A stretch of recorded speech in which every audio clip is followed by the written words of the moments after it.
أعوذ بالله من الشيطان الرجيم. بسم الله الرحمن الرحيم. وضرب الله مثلا قرية كانت آمنة مطمئنة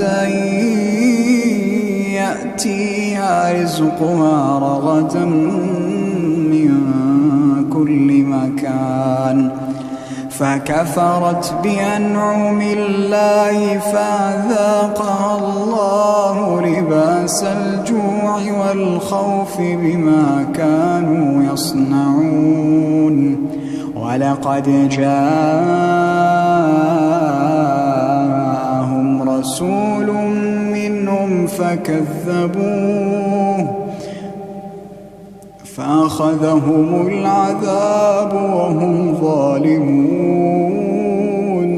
فكلوا مما رزقكم الله حلالا طيبا واشكروا نعمة الله إن كنتم إياه تعبدون.